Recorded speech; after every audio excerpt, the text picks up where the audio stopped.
ये भारत के लोकतंत्र की ताकत है कि एक छोटा बच्चा जो कभी एक रेलवे स्टेशन के टी स्टॉल पर अपने पिता की मदद करता था, वो आज चौथी बार भारत के प्रधानमंत्री के तौर पर यूएनजीए को संबोधित कर रहा है। सबसे लंबे समय तक गुजरात का मुख्यमंत्री और फिर पिछले 7 साल से भारत के प्रधानमंत्री के तौर पर मुझे हेड ऑफ गवर्नमेंट की भूमिका में देशवासियों की सेवा करते हुए 20 साल हो रहे हैं और मैं अपने अनुभव से कह रहा हूं, yes, democracy can deliver.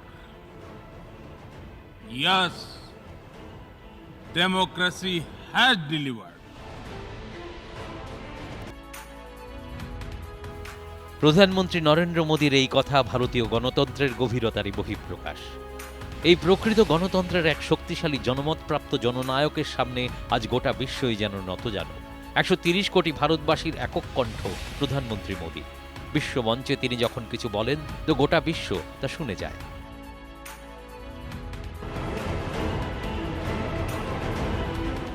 Bharat দেশ নরম ভাষায় কথা বলে, কেননা আমরা আসলেই কোমলতায় বিশ্বাসী শক্তি। কিন্তু সন্ত্রাসের কুদৃষ্টি যদি ভারতের উপর পড়ে, তখন কিন্তু শক্ত ভাষায়ও কথা বলি আমরা। তো মিলেগা হার্ড টক। ভারত সর্বপ্রথম এই বিদেশ নীতি আজ প্রতিটি জায়গায় ছেয়ে আছে। আমেরিকার সরে যাওয়ার পর আমাদের পড়শি দেশ আফগানিস্তানে ভারত আজ সরাসরি নিজের কল্যাণের লক্ষ্যে পদক্ষেপ নিশ্চিত করবে। अगर अफगानिस्तान में अस्थिरता और कट्टरवाद बना रहेगा तो इससे पूरे विश्व में आतंकवादी और एक्सट्रीमिस्ट विचारधाराओं को बढ़ावा मिलेगा। अन्य उग्रवादी समूहों को हिंसा के माध्यम से सत्ता पाने का प्रोत्साहन भी मिल सकता है। हम सभी देश पहले भी आतंकवाद से पीड़ित रहे हैं और इसलिए हमें मिलकर सुनिश्चित करना चाहिए कि अफगानिस्तान की धरती का उपयोग किसी भी देश में आतंकवाद फैलाने के लिए न हो। প্রধানমন্ত্রী নরেন্দ্র মোদী সন্ত্রাসের বিরুদ্ধে সরাসরি আক্রমণ হানবেন। সীমান্ত পার থেকে সন্ত্রাসে মদত জোগানোর বিরুদ্ধে এ হলো মুখোমুখি চ্যালেঞ্জ। ভারত সন্ত্রাসের বিরুদ্ধে মুখের মতো জবাব দিতে সর্বদা তৈরি থাকবে। প্রধানমন্ত্রী নরেন্দ্র মোদী বেশ কয়েকবারই পাকিস্তানের নাম না করে সে দেশের অশুভ পদক্ষেপের কথা গোটা বিশ্বের সামনে উন্মুক্ত করেছেন। আফগানিস্তান প্রসঙ্গেও ভারত নিজের অবস্থান স্পষ্ট করার ক্ষেত্রে কোনো রকম কার্পণ্য করছে না। এটাই হলো স্পষ্ট নীতি, পরিষ্কার মানসিকতা, নতুন ভারতের নতুন পন্থা। कि न हम किसी से आंख झुका करके बात करेंगे, न ही हम आंख उठा करके बात करेंगे, हम आंख मिला करके बात करेंगे। पिछले कुछ सालों में भारत के पासपोर्ट की साख बढ़ी है। বিগত কয়েক বছরে दुनिया ভারতের का পাসপোর্টের भारत को গুরুত্ব देखने বেড়েছে। का नजरिया ভারতের দিকে बदला है। তাকানোর ভঙ্গিতে भारत পরিবর্তন के এসেছে। प्रधानमंत्री ভারতের पद का প্রধানমন্ত্রীর गौरव মর্যাদা बढ़ा বেড়েছে। है। এখন अब বিশ্ব विश्व के নেতৃত্বের लीडर्स সামনে के ভারত सामने নিজের শক্তি देश का সামর্থ্য दमखम দেখানোর दिखाने ক্ষেত্রে से কোনো রকম দ্বিধা नहीं রাখে चूकता না। है এর पद। কারণ নরেন্দ্র মোদীর ভাবনা। कारण বিশ্ব नरेंद्र নেতাদের मोदी का সঙ্গে মেলামেশা, व्यक्तित्व। কথাবার্তা বলার विश्व চমকদার नेताओं শৈলী के তিনি साथ যখন घुलने গুজরাটের मिलने, মুখ্যমন্ত্রী ছিলেন बातचीत करने সেই का সময় ये থেকেই ছিল। करिश्माई अंदाज उनके गुजरात के मुख्यमंत्री नरेंद्र मोदी होने के समय से ही है।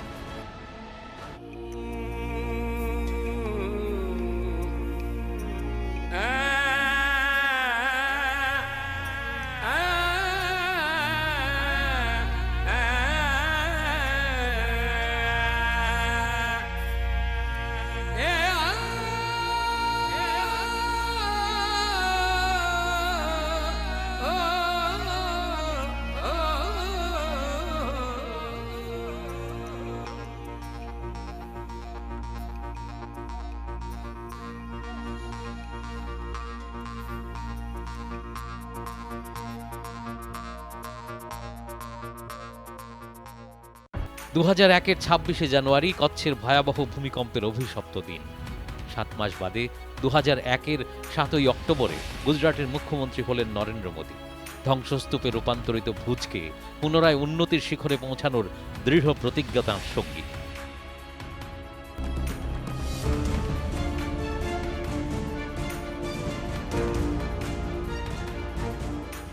মুখ্যমন্ত্রী হওয়ার পরই নরেন্দ্র মোদী বিদেশের প্রবাসী গুজরাটিদের কাছে সাহায্যের আবেদন জানালেন। আবেদনে সাড়া মিলল এবং বিকশিত হল কচ্ছ।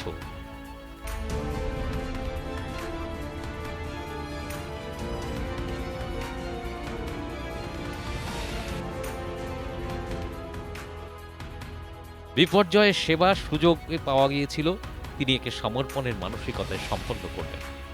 সেই তখন থেকে এই জননায়কের মধ্যে এক বিশ্ব নেতার জন্ম হল।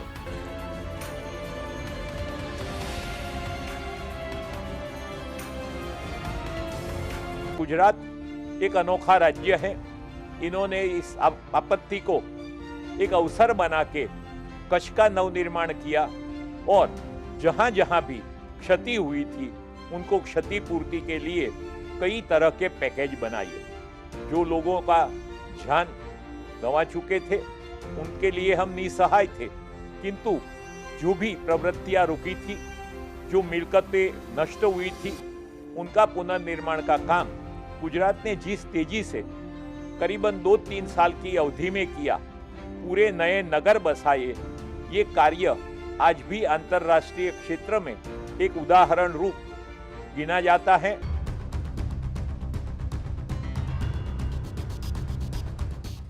ভুজের পুনর্নির্মাণে বিশ্বের বেশ কয়েকজন বড় নেতার সঙ্গে নরেন্দ্র মোদীর খুব হৃদ্যতা তৈরি হয়।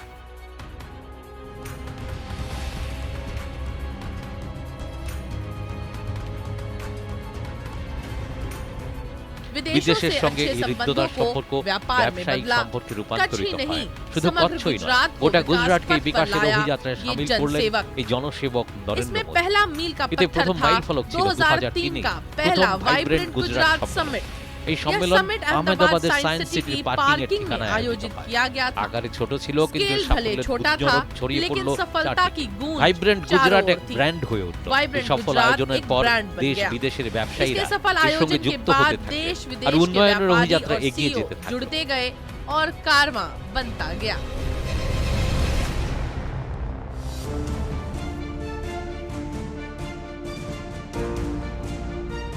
इंडस्ट्री लेड डेलीगेशंस प्रदेश में जाए, अपने गुजरात की बातें करें और वहाँ के जो इंडस्ट्रियलिस्ट है उनको यहाँ अट्रैक्ट करें। यहाँ पे एक फंक्शन करें, 2 दिन का कॉन्फ्रेंस रहे और उसके साथ साथ एक एग्जीबिशन का प्रायोजन भी रहे।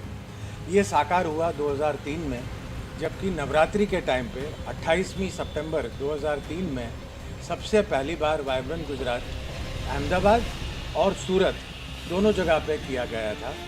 और धीरे धीरे 1 साल 2 साल के बाद हमने देखा कि इनका जो स्कोप था, जो साइज़ थी और जिस तरह के high leading politicians, global leaders, industry leaders, multinational companies, investors, thought leaders, ये सब जो इकट्ठे हुए और सबकी पहचान बनाई।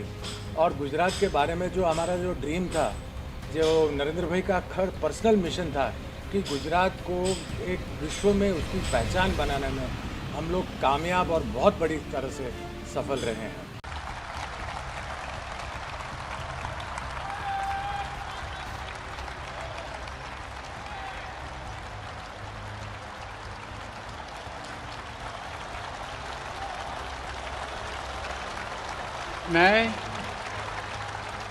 मैं नरेंद्र दामोदर दास मोदी ईश्वर की शपथ लेता हूं कि 2014 মে মাসে প্রধানমন্ত্রী হিসেবে নরেন্দ্র মোদীর শপথ গ্রহণ অনুষ্ঠানে বিশ্বের অনেক দেশের নেতাদের আমন্ত্রণ জানিয়ে বুঝিয়ে দেওয়া হলো যে ভারতের একজন শক্তিশালী নেতা প্রধানমন্ত্রী হয়েছেন।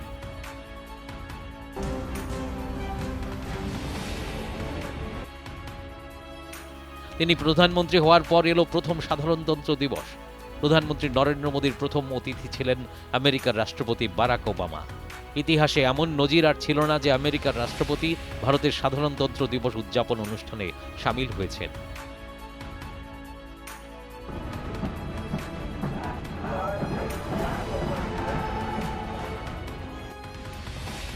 কিন্তু তারও আগে প্রধানমন্ত্রী মোদী বিশ্ব মঞ্চে ভারতের জন্য এক গুরুত্বপূর্ণ বিজয় নিশ্চিত করেন। প্রধানমন্ত্রী মোদীর চেষ্টায় গোটা বিশ্বে যোগ চর্চা এক নতুন পরিচিতি লাভ করে। বিশ্বের মানুষ আগে যোগের বিষয়ে জানতেন তো বটে, কিন্তু প্রধানমন্ত্রী নরেন্দ্র মোদী একে এমন ব্র্যান্ডিং করলেন যে এর এক বিশ্ব পরিচিতি তৈরি হয়ে গেল। এর আগে কেউ কখনো ভাবেননি হয়তো যে যোগের মতো বিষয়কে জাতিসংঘের মঞ্চে উত্থাপন করা যেতে পারে। প্রধানমন্ত্রী নরেন্দ্র মোদীর প্রয়াস সুফলদায়ী হয়ে উঠল। জাতিসংঘে আন্তর্জাতিক যোগ দিবস উদযাপনের ব্যাপারে তাঁর প্রস্তাব সাদরে গৃহীত হল এবং জাতিসংঘ সাধারণ সভায় ব্যাপক সাড়া পাওয়া গেল। বিশ্বের 177টি দেশকে প্রধানমন্ত্রী ধন্যবাদ জানালেন। এই দেশগুলি ভারতের প্রস্তাবে সহ-প্রস্তাবকের ভূমিকা নিল। ये देश भारत के प्रस्ताव के सह प्रायोजक बने। हम होलिस्टिक हेल्थ केयर की बात करते हैं, हम प्रकृति के साथ जुड़ने की बात करते हैं, हम जब बैक टू बेसिक की बात करते हैं, तब मैं उस विषय पर आज विशेष रूप से आपसे एक बात कहना चाहता हूं। योग हमारी पुरातन पारंपरिक अमूल्य देन है।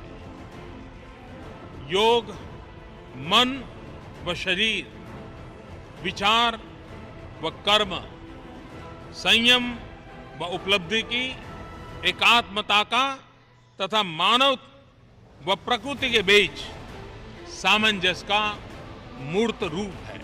आइए हम एक अंतर्राष्ट्रीय योग दिवस को आरंभ करने की दिशा में कार्य करें।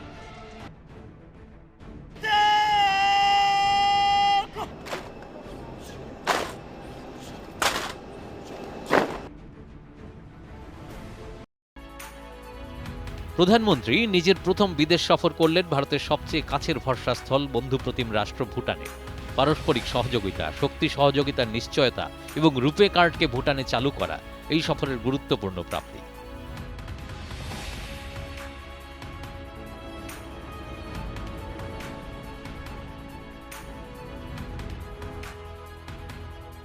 দু 2015 মার্চ মাসে প্রধানমন্ত্রী শ্রীলঙ্কা সফরে যান। অনেকটা সময় বাদে কোনো ভারতীয় প্রধানমন্ত্রী সে দেশ সফরে গেলেন। তিনি সেখানকার সংসদেও ভাষণ দেন। পরে তিনি জাফনাতে যান, সেখানে ভারতের সহায়তায় তৈরি আবাসন সেখানকার সুবিধে প্রাপকদের হাতে তুলে দেন।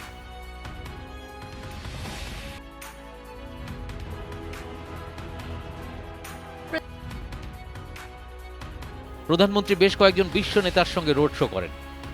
আহমেদাবাদে আসা তখনকার জাপানি প্রধানমন্ত্রী শিনজো আবের সঙ্গে বর্ণময় রোড শো করেন তিনি। একই ধরনের রোড শো করলেন ইসরায়েলের তখনকার প্রধানমন্ত্রী বেঞ্জামিন নেতানিয়াহু এবং তখনকার মার্কিন রাষ্ট্রপতি ডোনাল্ড ট্রাম্পের সঙ্গেও। কোনো অতিথিকে তো সাবরমতী আশ্রমে চরকা ঘোরাতেও দেখা যায়। শোনা গেল বৈষ্ণব জনতর গুঞ্জরণ।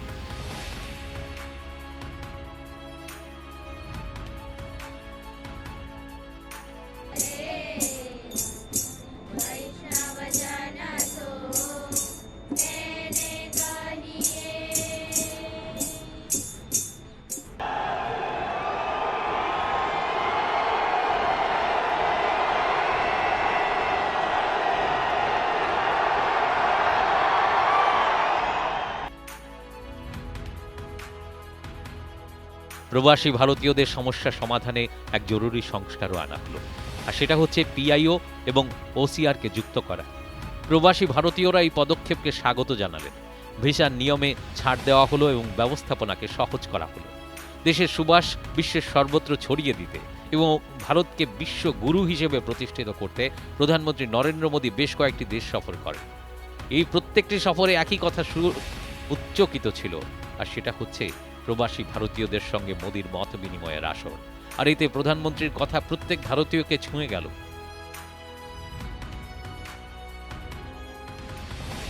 क्या लगता है पिछले 4 साल में कुछ आप लोगों का तजुर्बा बढ़ा है कि ऐसा ही है? आपको लगता है भारत के पासपोर्ट की ताकत बढ़ गई है? अब आपको लगता होगा दुनिया में कहीं पर भी एयरपोर्ट पे उतरते हुए इमिग्रेशन काउंटर पे जाते होंगे और हिंदुस्तानी है कहते ही आंख में आंख मिला करके कोई बड़ी खुशी व्यक्त करता है नहीं करता है? पहले आप हाथ मिलाते थे, ठीक है, आप मिलाते हैं तो छोड़ता भी नहीं है।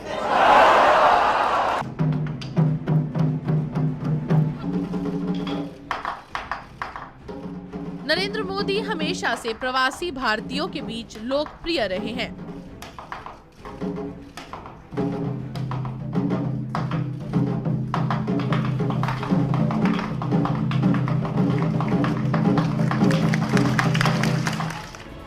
নরেন্দ্র মোদী সবসময় প্রবাসী ভারতীয়দের মধ্যে জনপ্রিয়। প্রত্যেক বিদেশ সফরে তিনি প্রবাসী ভারতীয়দের সঙ্গে ঘনিষ্ঠতা বাড়ানোর চেষ্টা করেন।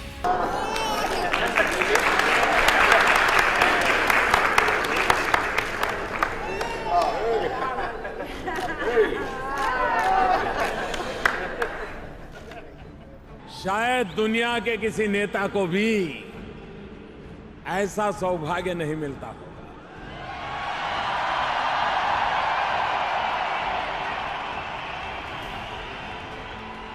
ये आपके आशीर्वाद, ये आपका प्यार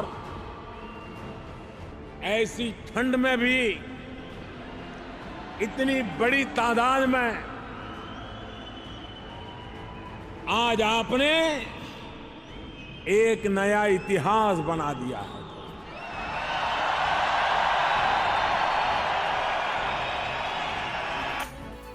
প্রতিটি জায়গায় প্রধানমন্ত্রী মোদীকে প্রবাসী ভারতীয়রা উষ্ণ অভ্যর্থনা জানিয়েছেন।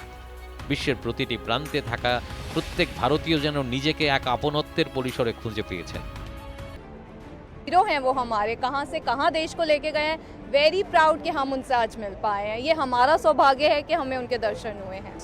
Very fortunate to see all this happening and India being we are all very proud of him. Modi ji इतना बड़ा महान देश का नेता है और इधर अमेरिका में आके इतना गौरव हम लेते हैं कि अपने प्रधानमंत्री जो इधर आते हैं और हमसे मिलते हैं और हाथ मिलाते हैं और ऐसे कैसे हो ऐसा पूछते हैं, तो हमें लिए तो उसको क्या बोलते हैं, धन्यवाद करने का कोई शब्द ही नहीं है। इतना मोदी जी को हम मानते हैं और देश की शान है। যেখানেই তিনি গেছেন সেখানেই মোদি মোদি ধ্বনিতে চারপাশ ভরে উঠেছে।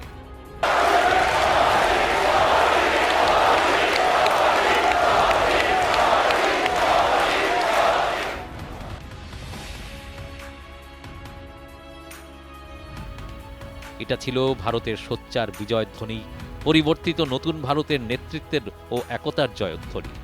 লন্ডনে ভারতের কথা সবার সঙ্গে এই অনুষ্ঠানে নিজের আলাপচারিতাকে ব্যক্তিগত অনুভূতির পরশে ভরিয়ে তুললেন। তিনি একই সঙ্গে অন্য দেশের সঙ্গে সম্পর্ককেও আরও ঘনিষ্ঠ করে তোলার কথা বলেন। নরেন্দ্র মোদীকে সৌদি আরবের সর্বোচ্চ নাগরিক সম্মান আব্দুল আজিজ স্যাশ দিয়ে সম্মানিত করা হয়। তাকে রাশিয়ার শ্রেষ্ঠ সম্মান, প্যালেস্টাইনের সর্বোচ্চ গ্র্যান্ড কলার অফ প্যালেস্টাইন সম্মান, আফগানিস্তানের আমির আমানুল্লাহ খান অ্যাওয়ার্ড ও মালদ্বীপের নিশানুজ্জুদ্দিন সম্মানও প্রদান করা হয়। 2018-তে প্রধানমন্ত্রী মোদীকে শান্তি উন্নয়নের জন্য তার অবদানকে স্বীকৃতি জানাতে মর্যাদাব্যঞ্জক সিওল শান্তি পুরস্কার দেওয়া হয়।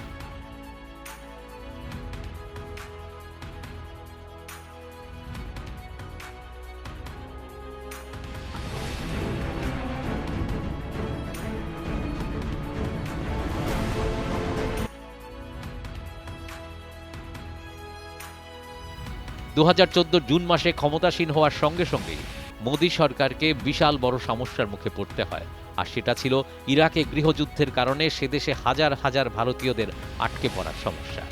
এই খবর জানার সঙ্গে সঙ্গেই বিদেশ মন্ত্রক থেকে দ্রুত ব্যবস্থা নেওয়া হলো। বাগদাদের ভারতীয় দূতাবাসে চালু করা হলো 24 ঘন্টার হেল্পলাইন।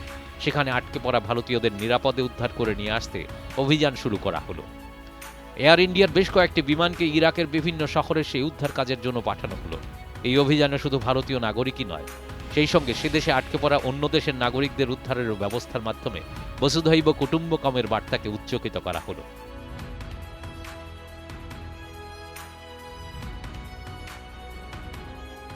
बस खाली इंडियन लोगों की जान नहीं बचाए, हमारे नेवी वालों ने और शिप वालों ने बांग्लादेशी और इंडोनेशियाई लोगों को भी लेके आए हमारे साथ।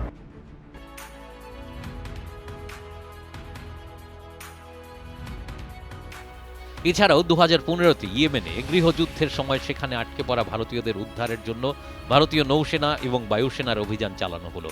আর এক অসাধারণ উদ্ধার অভিযানকে বাস্তবায়িত করা হলো। বিশ্বে প্রতিকূল পরিস্থিতিতে উদ্ধার অভিযান হোক বা কোভিড অতিমারিতে আটকে পড়া ভারতীয়দের বিষয় হোক, আরও একবার বন্দে ভারত মিশন এটা দেখিয়ে দিল দেশের বিশ্বব্যাপী সহযোগিতার হাত খুবই শক্তিশালী। আর ভারত নিজের নাগরিকদের সুরক্ষা নিজেদের কল্যাণ নিশ্চিত করার ক্ষেত্রে সম্পূর্ণ দায়বদ্ধ। করোনা অতিমারিতেও ভ্যাকসিন বন্ধুত্বের মাধ্যমে এটা দেখিয়ে দিল যে ভারতের কাছে মানবতাই সর্বোপরি, আর এটাই বসুধৈব কুটুম্বকমের মূল মন্ত্র।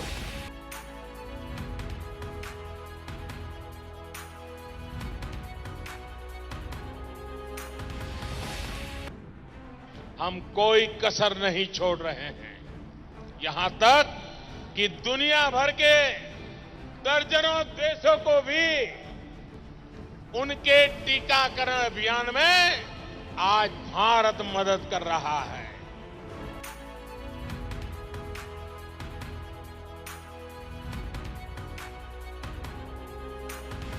দেশে কোনো বিপর্যয় আসুক কি করোনার মতো অতিমারির বিরুদ্ধে লড়াইয়ের বিষয় হোক, নরেন্দ্র মোদী শুধু দেশে নয় গোটা বিশ্বকে রাস্তা দেখিয়েছেন। একদিক থেকে তিনি বিপর্যয়কে সুযোগে পরিবর্তিত করার ক্ষেত্রে সুদক্ষ মানুষ। এতদিন ভারতে কোনো বিশ্ব নেতা এলে তাদের সফর দিল্লি পর্যন্তই সীমাবদ্ধ থেকে যেত, কিন্তু এই ধারাকে প্রধানমন্ত্রী নরেন্দ্র মোদী ভেঙে দিলেন। তিনি এই বার্তা দিলেন যে ভারত শুধু দিল্লি পর্যন্তই সীমাবদ্ধ নয়। ফ্রান্সের রাষ্ট্রপতি ইমানুয়েল ম্যাক্রনকে বারাণসীতে বৈদিক মন্ত্র পুষ্পবৃষ্টির মাধ্যমে স্বাগত জানানো হলো। পরে আশ্রীঘাটে নৌকাবিহারও হলো। তিনি অতিথি আপ্যায়নে এক উন্নত নজির তৈরি করলেন, ভারতের ঐতিহ্য এবং কোমলতার শক্তিকে বিশ্ব মঞ্চে উন্মুক্ত করলেন। এই ঐতিহ্য সেই উপহারগুলিতেও দেখা গেল যা নাকি তিনি অতিথিদের হাতে তুলে দেন। প্রধানমন্ত্রী বেশ কিছু বিশ্ব মঞ্চে ভারত উন্নত হবে, বিশ্ব উন্নত হবে এই বার্তাকে খুব স্পষ্ট এবং ধারালোভাবে তুলে ধরেন। সেটা জাতিসংঘ সাধারণ সভা হোক বা ব্রিক্স সম্মেলন হোক, G20, SEO বা সার্ক হোক, সর্বত্র প্রধানমন্ত্রী গোটা বিশ্বের কাছে বসুধৈব কুটুম্বকমের বার্তাকে নতুনভাবে পরিচিত করিয়েছেন। সেটা প্রকৃত অর্থে বিশ্ব গুরু হয়ে ওঠার ক্ষেত্রে ভারতের অগ্রগতির প্রমাণ।